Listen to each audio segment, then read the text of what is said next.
자, 여러분, 시험 보셨습니까? 시험 안 보셨으면은요, 한 주 내에 시험 보시면 되지만은, 그러나 제가 권하는 것은 시험을 먼저 보고 수업에 임하기를 원합니다. 자, 지난주에 우리가 살펴봤던 구약을 10개의 챕터로 나눴을 때, 그 전체 내용이 어떻게 됐었죠? 제일 첫 번째 챕터가, 아, 시작이었죠. 인류의 시작, 지구의 시작, 우주의 기원, 시작. 두 번째는요. 족장 시대로 넘어갔죠. 이래서 족장 시대부터 이제 아브라함 이야기 창세기 12장에서 시작됩니다. 자, 그다음은요. 애굽에서 이스라엘 백성들의 삶이 시작되고요. 애굽에서 이제 출애굽한 얘기가 나와가지고 그다음 어디로 가죠? 가나안에 가죠. 가나안. 자, 그러면은 가나안 다음에 어떤 이야기가 나오죠? 제가 지금 저와 함께 제자 훈련을 하고 있는 사람들이 급한 메일을 보내가지고 급한 문자를 보내가지고 이제 막 답을 했습니다. 예, 가나안에 이제 정착을 해서 12부족의 아직 국가는 아니고요. 12부족이 혈맹을 맺어서 공동체를 만들었는데 왕이 없기 때문에 엉망이 되고 있어요. 그래서 사사 시대가 오죠. 사사들이 활약을 합니다. 그러면 시작, 족장, 시작, 족장, 애굽, 가나안, 족장 시대. 그리고 드디어 사무엘을 통해서 왕국 시대가 벌쳐지죠. 왕국 722년에 922년에 국가가 분열해요. 분열 왕국. 그다음 어떻게 되죠? 722년에 이스라엘이 멸망하죠. 그리고 유다만 남습니다. 유다의 존속. 그다음 바벨로니아, 유다도 멸망하고 바벨로니아 포로로 잡혀가고요. 그다음 다시 하나님의 은혜로 포로 생활에서 자유케 돼서 약속의 땅에 돌아오는, 팔레스타인 땅에 돌아오는 환향.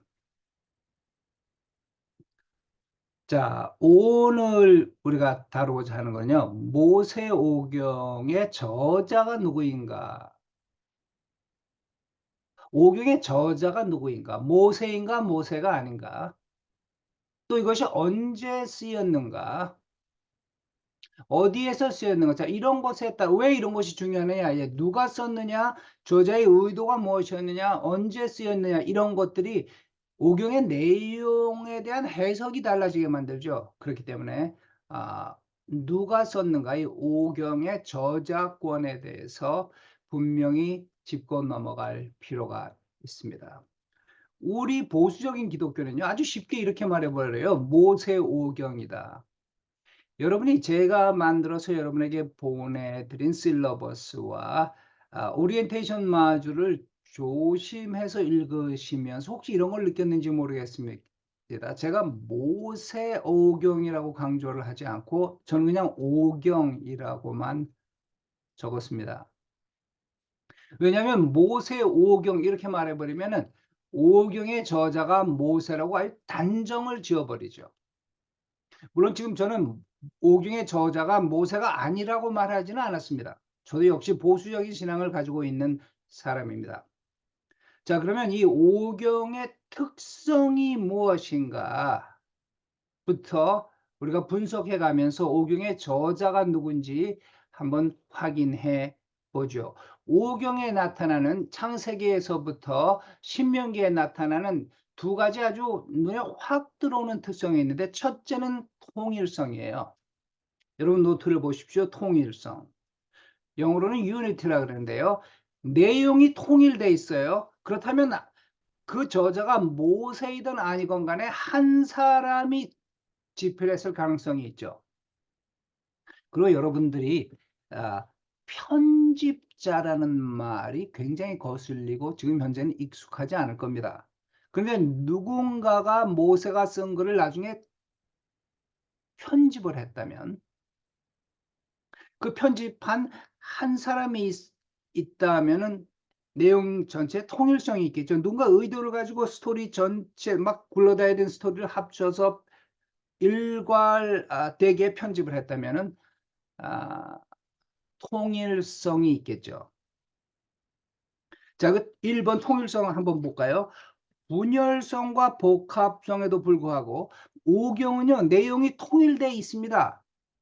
그런데 통일되어 있을 뿐만 아니라 또 내용이 막 복잡해요. 연결 안 되는 게 또 많아요. 이것이 한꺼번에 들어 있어요. 그래서 이 분열성과 복합성에도 불구하고 오경의 구조는 탁월하게 통일성을 보여준다. 여러분 그 노트에 통일성이라고 적어 보십시오. 그런데 이 통일성이 가장 분명하게 드러나는 현저한 부분은 오경에 나타나는 역사 부분입니다. 예를 들면요. 하나님의 약속, 가나안 땅을 주겠다.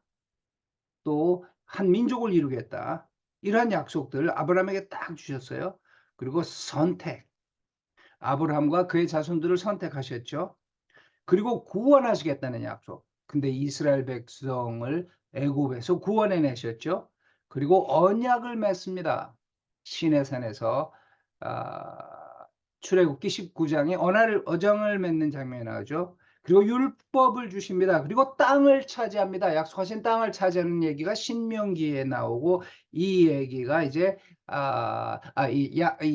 땅을 주게 된 약속이 신명기에 나오고 여호수아로 넘어가서 땅을 차지하게 되죠. 이 스토리, 이 역사가 아주 일괄되게 통일성을 이루고 있습니다. 그렇다면 한 사람의 저자일 가능성이 많고 그 저자가 누구냐? 바로 이 이스라엘 백성을 이끌어갔던 모세다. 이렇게 볼 수가 있는데요.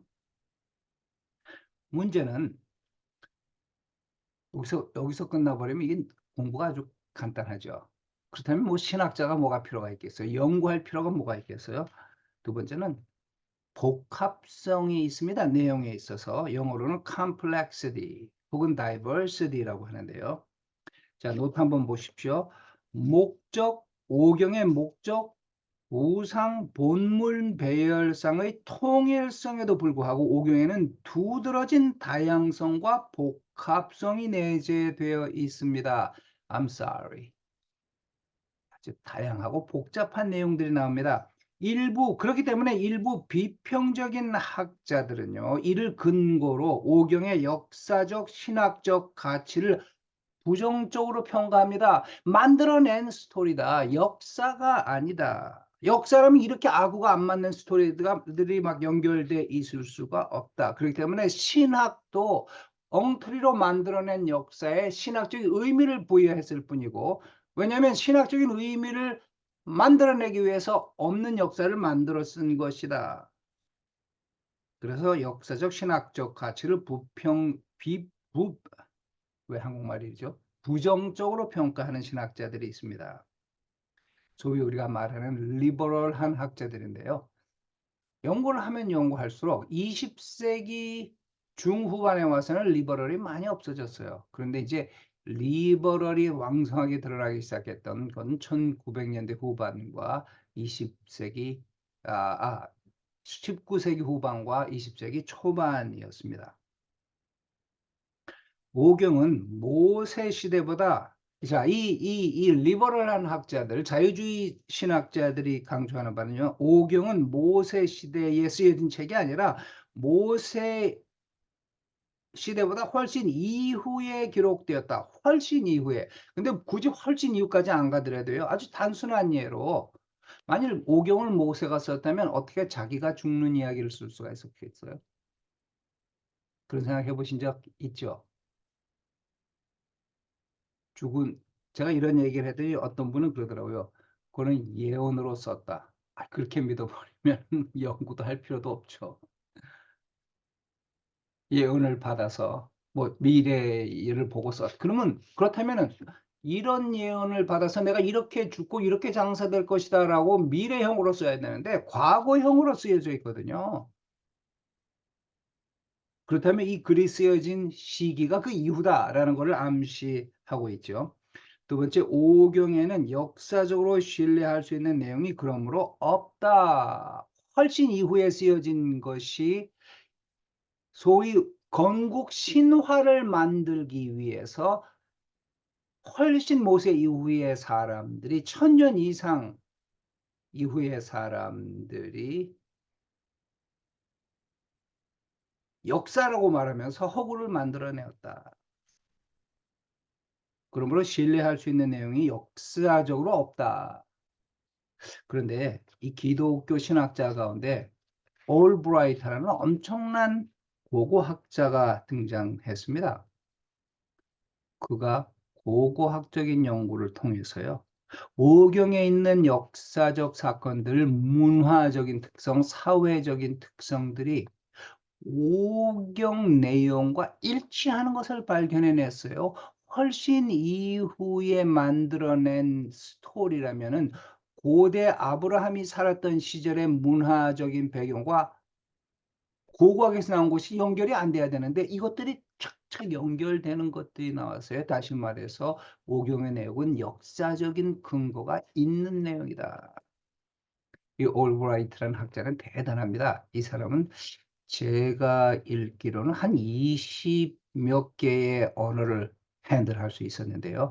이 사람이 강의를 할 수 있었던 언어가 7 개였습니다. 엄청난 학자였죠.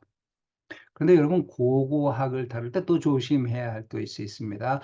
고고학을 활용해서 성경이 하나님의 말씀이고 역사적인 사실이라는 것을 입증하려고 해서는 곤란합니다.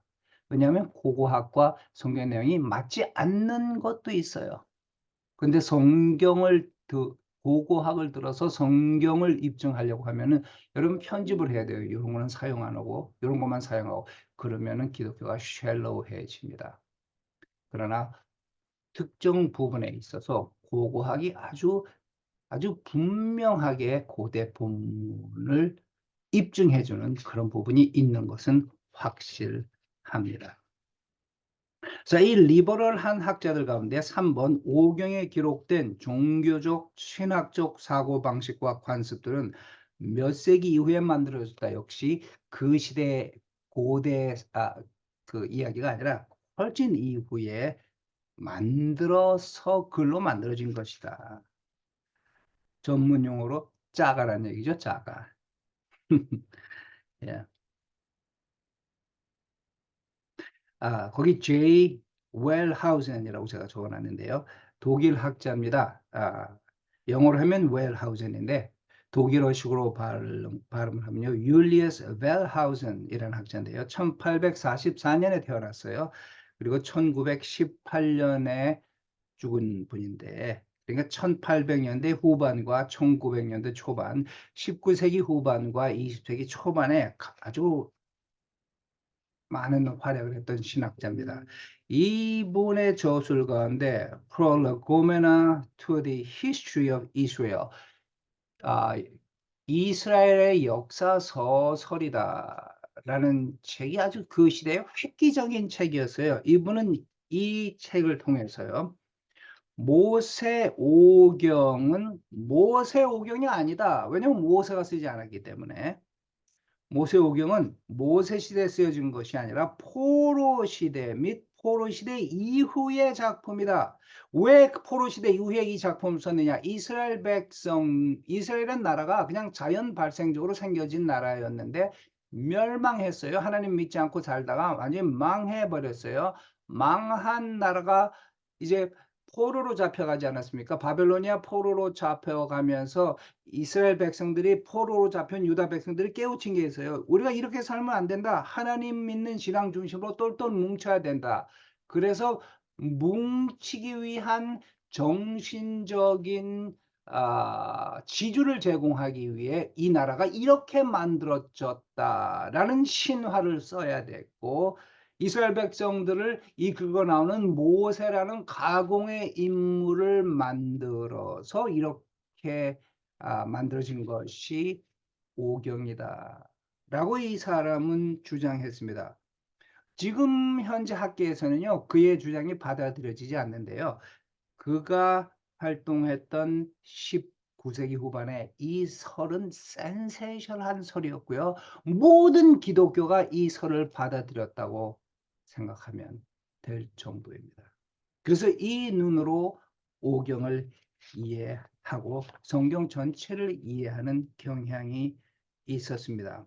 그래서 B번 그러므로 고대 이스라엘의 역사의 출발이 아니라 오경은 유대교 역사의 출발이었다. 이 포로로 잡혀갔던 사람들이 이스라엘 땅으로 돌아와서 유대교를 만들었죠. 구약하고 동일한 종교가 아니라 구약에 근거했으나 그거보다 또 달라진 유대교. 갈라디아서에 보면요. 사도 바울은 아, 율법과 은혜를 비교하면서요. 이제 율법이 아니라 은혜로 우리가 구원을 받는다. 근데 거기 율법이라는 것을 우리가 이렇게 설교를 듣거나 티칭을 듣다 보면은 이제 구약이 아니고 신약입니다. 이렇게 말하는데 그렇지 않습니다. 왜 구약? 그럼 구약과 신약이 다른가요? 어떤 분은 이렇게 말씀하시는 분도 있어요. 구약의 하나님은 진노의 하나님, 벌하신 하나님이고 신약의 하나님은 사랑하신 하나님, 용서하시고 끌어안는 하나님이다. 호세아서를 읽어보셨나요? 이사야서를 읽어보셨나요? 아니 구약 정체를 어떤 눈으로 보십니까? 저는 아무리 성경을 읽어도요. 구약의 하나님은 사랑과 은혜, 자비의 하나님이시고요. 신약의 하나님도 사랑과 은혜, 자비의 하나님이십니다. 율법을 강조하게 된 것은 구약이 아니라 유대교입니다. 그래서 바울의 강조는요. 구약을 버리고 신약의 시대가 왔다는 게 아니라 율법을 강조하는 유대교, 행위로 구원받는 유대교가 아니라 은혜로 구원받는 예수 그리스도의 복음이다. 그리고 그 복음의 참 정신은 구약에 근거하고 있다. 갈라디아서를 그렇게 보셔야 됩니다. 자, 다시 이 복합성의 그 19세기에 왕성했던 자유주의 신학자의 대표적인 줄리어스 벨하우슨, 그가 자유주의 신학의 아버지입니다. 오경에 기록된 모든 종교적 신학적 사고방식과 관습들은 몇 세기 이후에 만들어졌다. 그가 강조한 거는요. 모세 오경은 포로 시대 및 포로 시대 이후의 작품이고 그러므로 고대 이스라엘은 역사의 출발점이 아니라 유대교의 역사의 출발점이다. 이 사람이 문서설이라는 것을 만들어냈는데요. 이 사람의 주장은 이렇습니다. 모세가 오경을 쓴 것이 아니라 계속 오경을 들여다보고 연구해 보니까 네 개의 탁월한 네 개의 문서가, 네 개의 가장 프라머넌트 현저한 문서가 짜집기 돼서 얽히고 설켜서 오경의 내용이 만들어졌다라는 걸 발견했습니다. 물론 우리는 동의하지 않습니다. 그런데 그가 얼마나 깊이 연구를 했길래 네 개의 현저한 문서가 있었다는 것을 오경 전체에서 보았을까? 저는 그런 연구를 할 정도의 능력이 있는 지성이 있는 사람 저는 존경합니다. 물론 제가 그와 동의하지는 않습니다. 자, 그가 강조했던 이 네 개의 문서를요. 그는 J 문서, E 문서, D 문서, P 문서라고 불렀는데요. 먼저 그 J 문서라고 볼까요? J 문서, 그 옆에 제가 야휘스트라고 했는데요. 자, 왜 J 문서라고 오경에 나타나온 일부의 내용을 왜 그는 제2문서라고 불렀냐면요.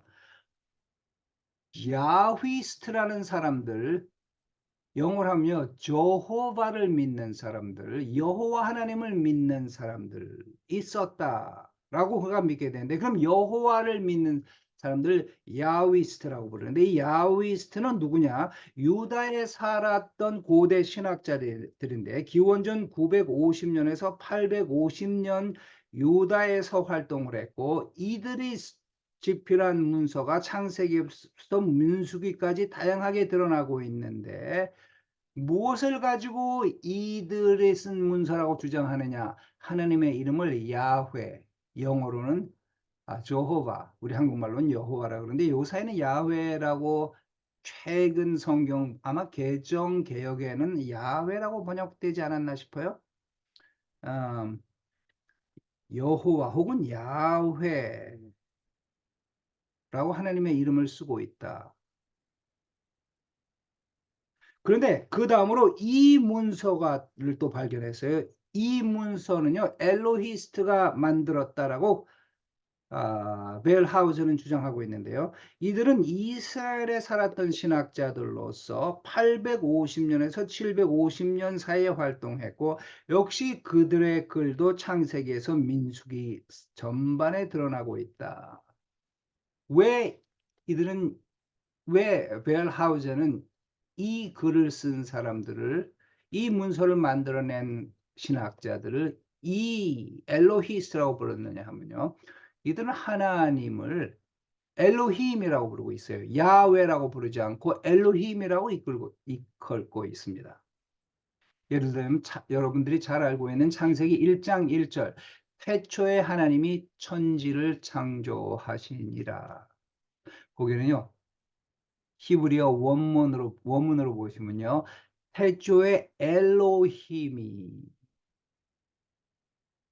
천지를 창조하셨다, 이렇게 되어 있습니다. 그래서 엘로힘은요, 전능하신 하나님을 말하고 있어요. 그런데 출애굽기 3장에 하나님이 모세를 부르시는 장면에 모세가 가지 못하겠다고 하죠. 그래서 이렇게 말하면, 당신이 누굽니까? 내가 하나님이 보내서 왔다. 그러면 당신이 나를 보내서 왔다. 그러면은 이스라엘 사람들이 거부할 텐데, 히브리 사람들이 거부할 텐데, 당신의 이름이 무엇입니까? 하나님이 나는 여호와다. 엘로힘이라고 말하지 않고 여호와라고 자신의 이름을 가르쳐 주세요. 언약의 네임입니다. 언약의 이름입니다. 그래서 이 웰하우전과 그를 따르는 스칼러들은요, 왜 1단의 그 5경에 나와 있는 1단의 문서는 하나님이 여호와라고 등장하고 1단의 문서는 엘로힘이라고 등장하느냐? 이것이 엘로히스트가 쓴 문서와 야휘스트가 쓴 문서가 딱딱 각각 따로 존재하고 있었는데, 이것이 누군가 편집을 해서 함께 들어가서 오늘의 오경의 모습을 갖추게 되었다. 더 재미있는 거는요, 이 J 문서와 이 문서가 합쳐서 JE라는 문서가 나왔는데, 이 JE 문서는요, 722년 사마리아가 북왕국 이스라엘이 멸망한 어느 시기 이후에 만들어졌다라고 그는 믿어요. 그런데 재밌는 게 제2 여호와와 엘로힘이 합쳐졌어요. 창세기 2장 4절을 보면요, 주 하나님이 혹은 여호와 하나님이, 원어로 보면요, 야훼 엘로힘이 창조하셨을 때에 왜 하나님의 이름이 각각 그렇게 다르게 쓰이는가? 각각 다른 학자들이 만들어낸, 고대 신학자들이 만들어낸 각각 다른 문서였다, 이렇게 생각합니다. 그런데 그 사상을 크리틱하자면요, 하나님의 이름을 다르게 썼기 때문에 그럼 저자가 다르다. 저는 여태까지 뭐 논문도 써봤고요, 또 신문에 칼럼도 써봤고요.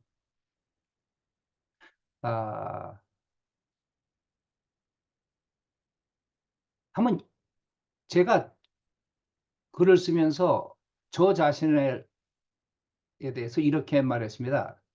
이 학생은, 제가 학교 다닐 때 제가 그 논문을 쓰면서 이 학생은, 이렇게 저 자신을 일컬은 데도 있고요. 또 어떤 곳에서는 필자는 이렇게 말한 것도 있고요.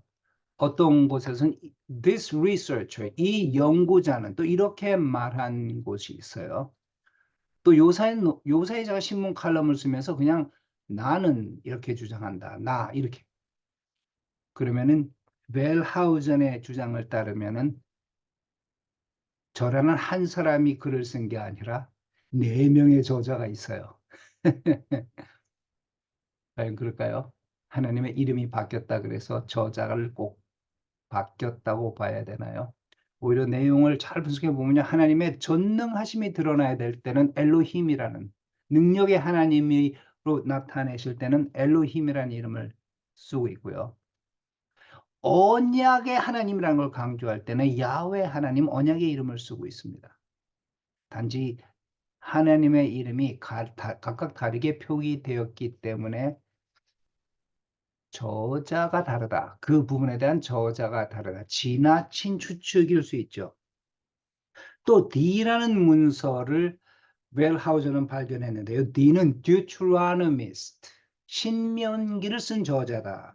621년, 기원전 621년 예루살렘에 살았던 신학자들이고, 혹은 신학자이고, 이는 신명기의 오리지널 그 양식이었던, 오리지널 내용이었던 원신명기를 썼던 신학자다. 이 또 세 개의 문서가 합쳐져서 JED라는 문서가 생겼고, 그 다음 P 문서가 있어요. priest, 제사장 문서다. 6세기에서 5세기 가운데 포로 시대와 포로 시대 이후. 제사장 문서라는 것은 제의와 의식을, 이스라엘 제의와 의식을 썼고, 또 족보, 서술 부분, 이 오경의 서술 부분을 썼다. 제의에 대한 내용이 어디 있죠? 레위기 나와 있죠? 그럼 레위기 전체는 제사장 문서였다. 뭐 이렇게 주장하는 사람입니다. 자, 그런데 여러분이 신학자들이 아니기 때문에 얼마나 많이 깊이 있는 정말 연구다운 주석을 읽게 될는지는 저는 모르겠습니다. 거의 의심합니다. 그런데 주식이라고, 성경을 해석한 주석이라고 나와 있는 많은 책이, 특히 보수적인 책이요, 연구서라고 말할 가치가 없는 그저 설교집에 불과한 책들이 참 많아요. 그런데 정말 연구서로서 가치가 있는 주석, 꼭 읽어보고 깊이 발견해낼 수 있는 주석은요, 대부분 이 문서서를 전제로 쓰여져 있습니다. JDEP라는 각각의 다른 문서가 짜집기 된, 여러분이 동의하지 않지만 JDEP라는 이 내용을 이해하지 못하면 깊이 있는 주석을 읽어내지를 못합니다. 읽어도 이게 뭔 소린가 이해를 못하죠. 그래서 이 문서서를 이해하고 나면요, 상당히 깊이 있는 연구서를 읽어낼 수 있고, 또 그런 학자들의 연구를 여러분이 크리틱을 할 수가, 비평을 할 수가 있습니다. 또 이 벨하우전의 영향을 받은 마틴 노트라는 아주 중요한 그 독일의 신학자가 있는데요. 그 역시 이 문서설에 근거해서 오경의 역사설을 부인했어요. 그리고 오경의 모세 저작권을 부인했습니다. 자, 왜 오경에 이 어떤 복합성이 있는가? 다 통일되지 않았는가? 아니에요. 아주 복잡한 내용들이 있어요. 서로 어구가 안 맞는 그 복합성의 증거 한번 볼까요? 첫째, 내러티브는 이야기예요. 이렇게 쭉 그냥 서술해 놓은 이야기와 율법 조항에 나타난 주제와 관련 없는 내용과 엉성한 배열들이 있다. 거기 보면요, 1번에서 5번까지 여러분이 한번 읽어 보십시오. 그러면 여러분이 정말 그렇네 한 거 보실 건데요. 여러분도 성경에 있다가 그런 거 느끼지 않았습니까? 예를 들자면 이런 거였어요. 창세기 37장에서 요셉의 이야기가 나옵니다. 꿈 이야기. 그 이전까지는 야곱의 이야기로 가다가 이제 다음 세대인 요셉의 이야기가 나와요. 요셉이 꿈 이야기부터 시작되죠. 그리고 그 얘기는 37장은 어떻게 끝나냐면 결국은 그 꿈 때문에 요셉이 형들의 미움을 사고 애굽의 노예로 팔려가서 보디발의 집에 노예로 들어간 것으로 이 이야기가 끝이 납니다. 근데 그 다음 장에 우리가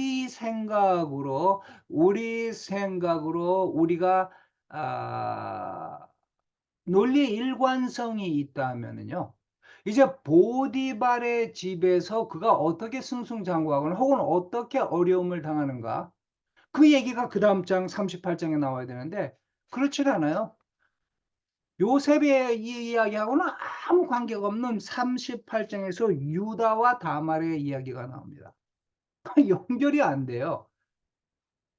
하다못해 야곱의 이야기도 아니에요. 야곱의 형인 유다의 이야기가 왜 나와요? 그 유다가 자신의 며느리인 다말과 성관계를 하는 이야기가 나옵니다. 물론 그가 다말에게 속았어요.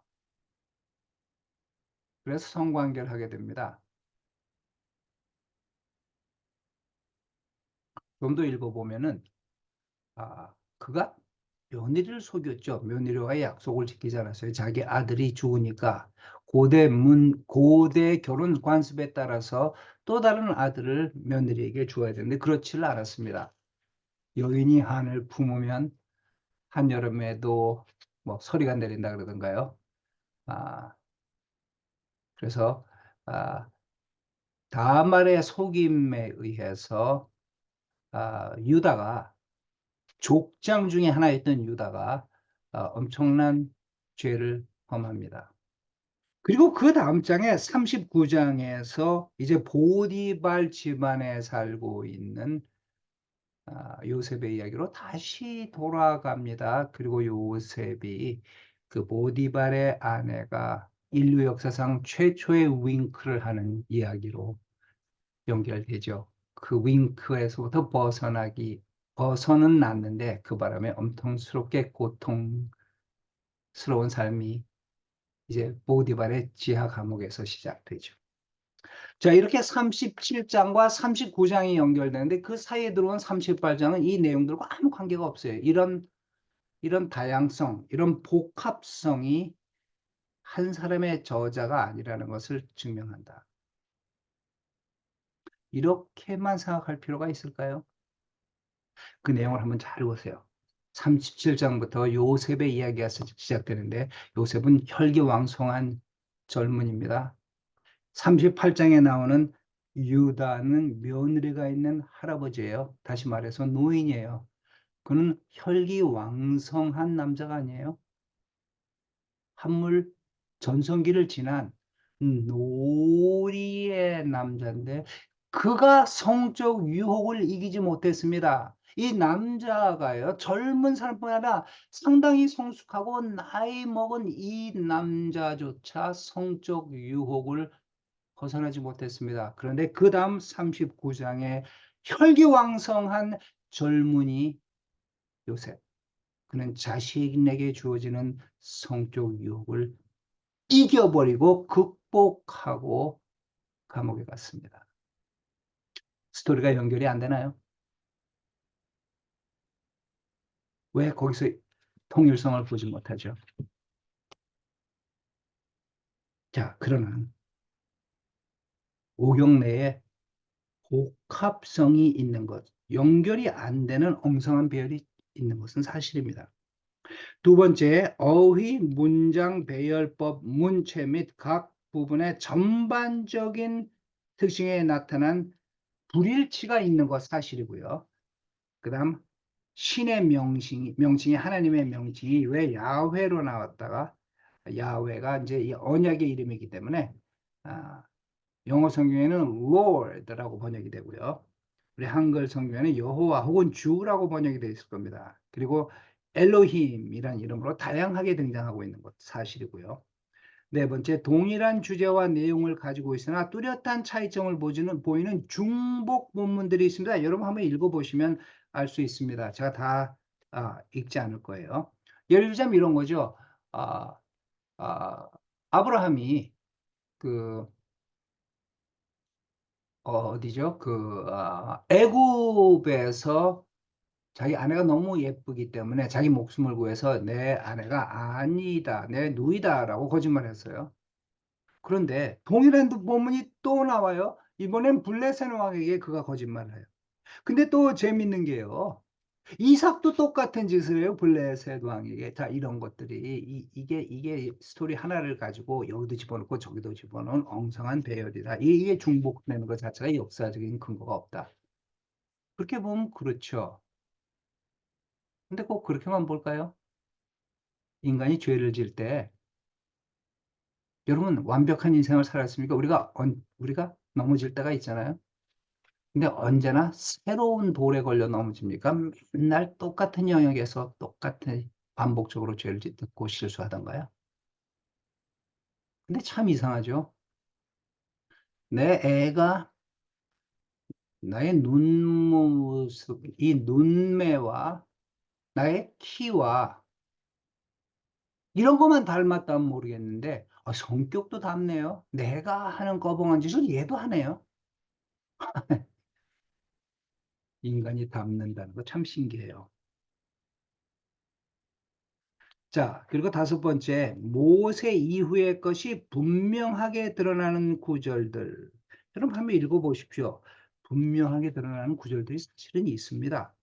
대표적으로요, 거기 1번, 이스라엘 백성이 이미 가나안을 차지했음을 시사해 주는 구절들. A. 그때는 가나안 사람이 그 땅에 거주하였더라. 창세기 12장 6절 또 13장 7절의 말씀이에요. 그때는 가나안 사람들이 그 땅에 거주했다. 다시 말해서 뭐예요? 시간적인 배경이 어떻게 됩니까? 이미 가나안에 거주하고 있는 배경으로 이 말을 보고 있죠. 가나안에 들어가게 된 건 어디에서 나오는 얘기입니까? 여호수아서 이후에 나오는 내용입니다. 그 2번 한번 볼까요? 2번 창세기 3장 36장 31절에 이스라엘 자손을 다스리는 왕이 있기 전에 분명하지 않아요? 왕이라는 거는 언제 세워졌죠? 사울 시대에 사울이 첫째 왕입니다. 1030년이던가요? 1000년대예요. 그렇다면 이 책이 쓰여져 있는 적어도 그 구절이 쓰여져 있는 시점이 언젠가요? 모세가 살았을 때인가요? 모세는 약 1500년경에 활동했고요.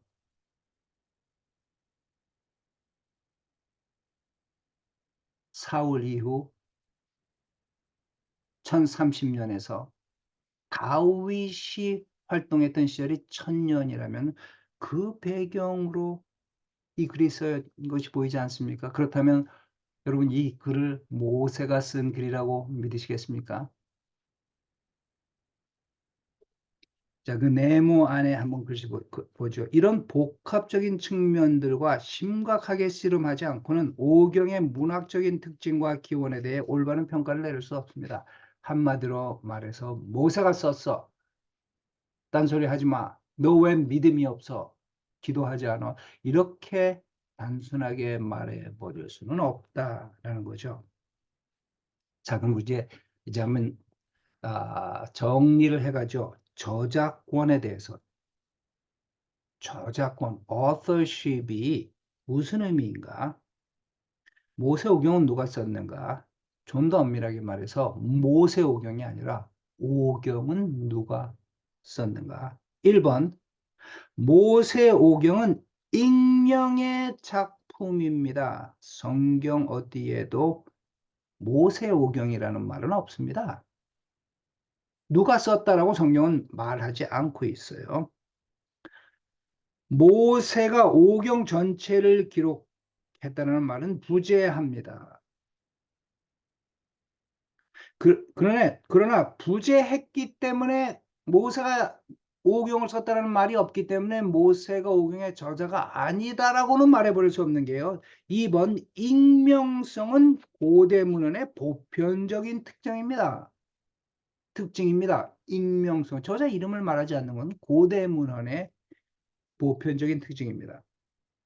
3번 고대에서 저자는 독창적인 사람이 아니라 과거의 전통을 보존했던 사람이 저자로 인식되고 있습니다. 고대 사회에서는요.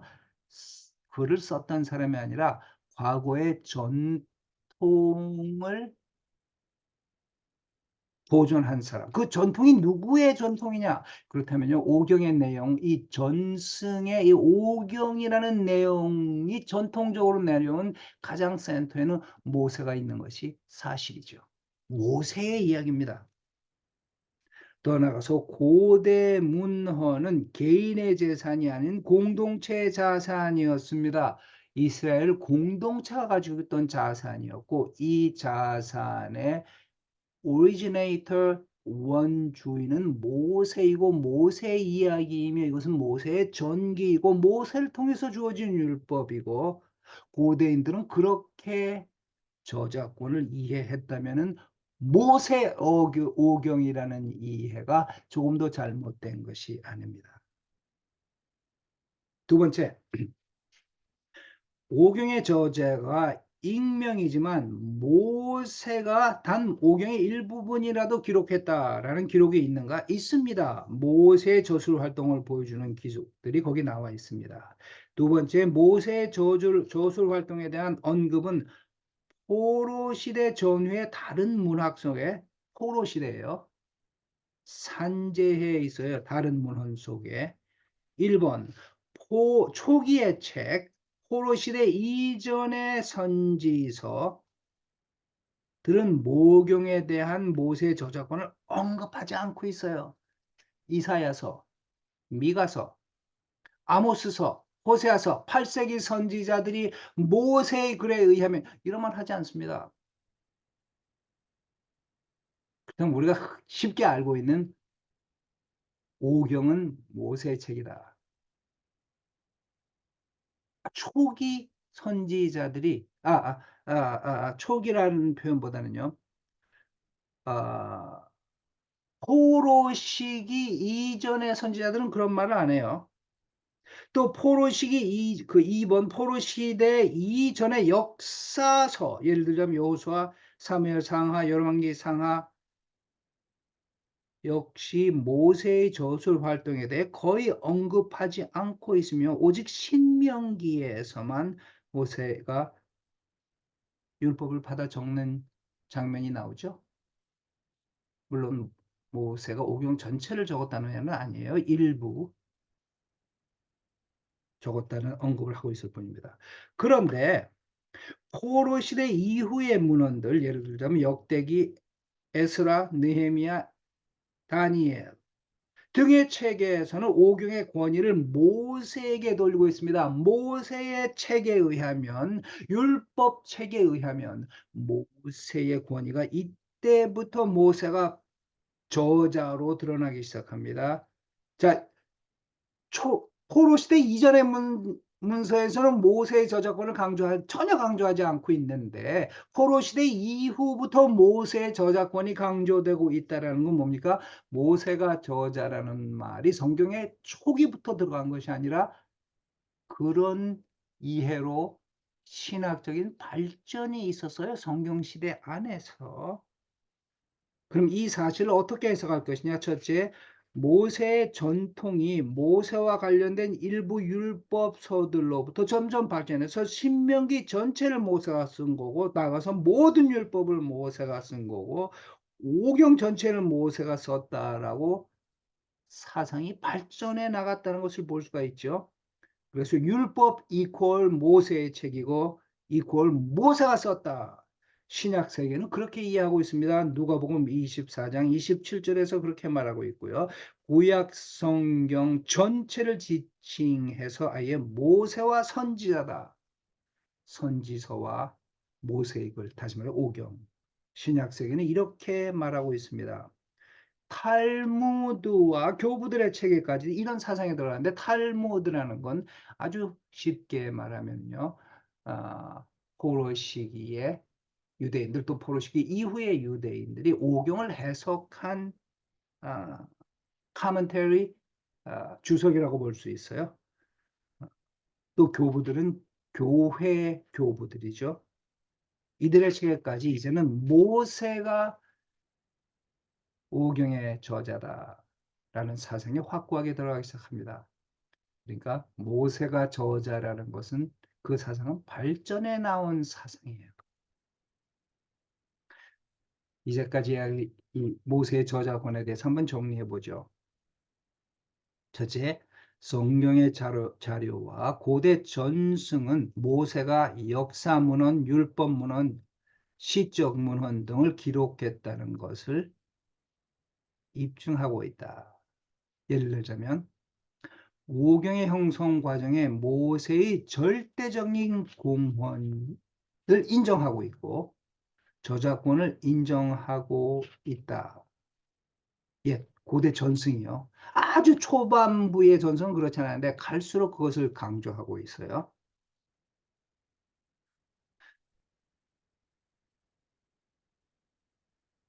그러나 이번 모세가 오경의 실질적 기록자인지는 명확하지 않다. 다시 말해서 고대인들은 저작권을 어떻게 이용했느냐, 이해했느냐, 꼭 그가 썼다는 것이 아니라 그 고대 전승이 누구로부터 나왔는가? 모세로부터 나왔다. 여러분이 그 역사를 배우시고 문학을 좋아하신다면요, 1664년 영국의 존 밀턴이 아, 실낙원 Paradise Lost라는 책을 써서요. 그 당시 베스트셀러가 된 엄청난 책이 있습니다. 어떻게 인간이 낙원을 잃어버리는가? 창세기 뭐 인류의 그 엄청난 엔탈러지인데요. 그 책이 그 책이 그 1600년대 뭐 세계 최대의 베스트셀러가 됐죠. 그리고 세월이 몇 년이 흘러가지고요. 1671년에 신라권의 후속인 복락원 Paradise Regained 복락원이라는 책을 썼어요. 그런데 한번 보십시오. 복락원을 썼을 때는요. 존 밀턴이 시력을 잃었습니다. 그래서 그가 글을 쓸 수가 없었습니다. 그럼 어떻게 했습니까? 그의 스토리를 구술로 앞을 못 보니까 구술로 읽어주고 그의 딸이 받아 적었습니다. 그럼 그 저자가 딸인가요? 아버지로부터 근거해 나온 이야기죠. 그 저자는 딸이 아닙니다. 존 밀턴입니다. 그런 의미에서 오경의 저자가 모세라는 거죠. 모세가 다 적었다는 의미에서 오경의 저자가 모세는 아닙니다.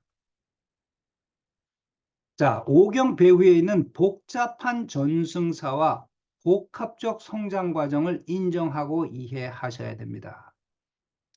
족장시대 이후부터 구전과 산문 및 지문으로 들어오던 전승. 여러분, 성경의 저자들이 영감을 받아서 기록했다. 그런데 이 기록을 하기 전의 내용은 어떻게 됐나요? 구전으로 말로 전해 내려왔어요. 그것을 누군가가 받아 적었죠. 말이 먼저였어요. 여러분 그런 그 전승에 대해서 생각하시나요? 구전 전승.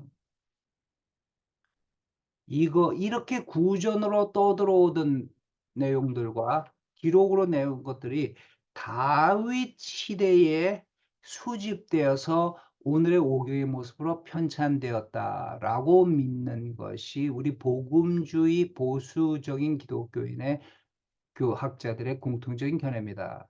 다윗 시절에 가장 문화적으로 번성한 시절에 이런 것들이 만들어졌다. 우리 한국도 그렇잖아요. 성종 시절에 가장 문화적으로 번성했던 시절에 어떤 것들이 글들이 쓰여졌고 또 세종 시절에 가장 번성했던 시절에 집현전 학자들이 한글도 창제하고 용비어 청가도 만들고 아, 그런 그 문학 작품이 집대성되는 그렇다면 다윗 시대의 오경이 만들어졌다고 믿는다면 아까 그 벨하우저는요 다윗 시대에 쓰여진 것이 아니라 포로기 이후에 쓰여졌다.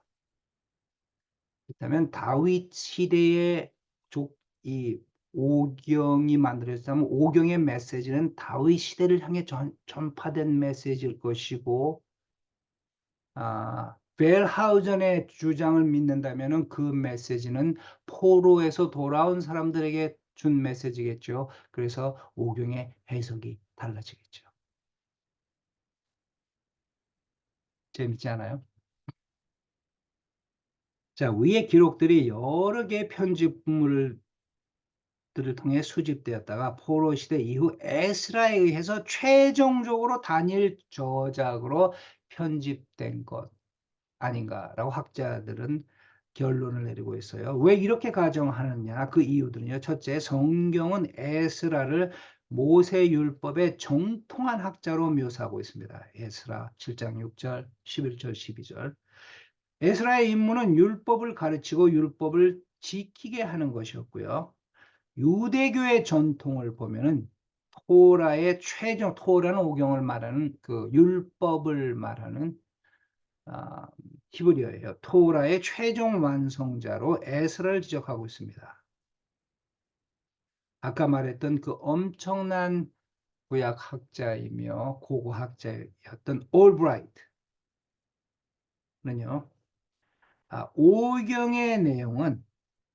오경의 내용이 현재 모습으로 편집된 완성된 것이 에스라 시대인 것은 사실이지만, 그러나 이 전승은 모세 전승이기 때문에 에스라 시대보다 훨씬 이전에 모세 시대에 살았던 문화와 사회적 특징을 보여주고 있다. 다시 말해서 오경의 역사성을 인정하고 있다. 다시 말해서 오경은 진짜 모세 시절에 또 그 이전 아브라함 시절의 삶의 모습을 보여주고 있는 역사적인 사실에 근거한 문서이다. 오늘 복음주의 학자들은요, 오경에 대한 모세의 저작권을 주장합니다. 어떤 의미에서 첫째, 오경에 있는 구조적 통일성을 볼 때 선택, 이스라엘 백성을 향한 선택, 구원, 언약, 또 언약이 완성되는 이런 눈으로 볼 때, 또 신앙의 공동체가 구약의 공동체, 또 신약 교회가 모세의 저작으로서 현재 우리가 가지고 있는 오경을 정경으로 인정하고 있기 때문입니다. 정경이 무엇인가 이런 거 여러분들 그 조직신학 시간에 다 배우셨기 때문에 제가 뭐 정경에 대해서 설명하지 않겠습니다. 그러나 우리 보수 복음주의 기독교가 그렇게 이해하지만 역시 그 이해가 모세가 다 썼다라는 이야기는 아니겠죠. 이 전승이 이 기독교의 전승이 모세에 근거하고 있기 때문에 그런 의미에서 모세의 저작권을 인정하고 있습니다. 예, 오늘 배운 여기에서 다음 주 수업에 시험이 나옵니다. 질문 있으시면은요, 요 다음 섹션에 질문하는 난이 있어요. 여러분 질문해 주시고, 또 여러분들 학생들 가운데 질문 보시고 답이 있으시면은 또 여러분의 답을 적어 보셔도 좋을 것 같습니다. 질문하고 또 답을 하고, 우리가 서로 우리의 아이디어, 우리의 생각을 나눌 수 있으면 우리는 성장합니다. 예, 수고하셨습니다. 다음 주 뵙겠습니다.